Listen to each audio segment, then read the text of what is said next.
নমস্কাৰ দাদা। নমস্কাৰ। দাদা আপোনাৰ নামটো কি আছিল? মোৰ নাম আনোৱাৰ চৌধুৰী। আপোনাৰ এই ঘৰ ক'ত? নিজনাগাজান। আপোনাৰ হাতত যে মুলি চাই আছো, এইটো কোন কোম্পানী আছিল? এইটো এই যে চাগাতা কোম্পানী চিৰু চিৰো 0027। কেনেকুৱা হৈছে? এইটো এই ধুনীয়া হৈছে, চাই এনেকুৱা হৈছে। কিমান দিনত আহিছে? এইটো 30 দিনত আহিছে। 30 দিনত, এক মাহত। হয়, অনেক ধুনীয়া। এইটো বজাৰত কিমানকে বেচি আছে? এতিয়া 40 টকা। 40। হয়, বহুত হাই দাম পাই আছে দেখোন এতিয়া। দামটো অলপ বেছি, আৰু ভাল হ'লেহেঁতেন। খেতিটো অলপ এই সাৰ কম আছিল, সেইকাৰণে এনেকুৱা হৈছে। আৰু যদি সাৰ দিয়া যায় বেছি, তেনেহ'লে আৰু আপোনাৰ মালবিলাকো আৰু ডাঙৰ হ'ব আৰু দেখাতো বহুত ধুনীয়া হ'ব ন?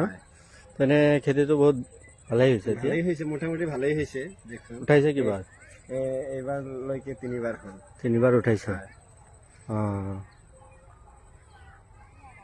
আগন্তুক দিনত কৰিবনে এইটো? হয়, আশা কৰিছো যে অহা বছৰ আৰু ইয়াতকে অলপ বেছি কৰিম। আৰু আশে পাশে মানুহে কৈছে যে আমিও কৰিম বুলি কৈছে। কোনটো কোম্পানীৰ এইটো সোনকালে আহে বুলি ক'লে। আজি উঠাই আছে ন? আজি উঠাই আছে। বহুত ধুনীয়া। ইমান কম দিনত কোনো কোম্পানীৰ ভেৰাইটিজ নাহে। নাই। কোনো কোম্পানী নাহে। এইটো জাপানৰ মাল হয়। জাপানৰ কোম্পানী, চাগাতা কোম্পানী। বহুত ধুনীয়া। আমি দেখাই দিওঁ।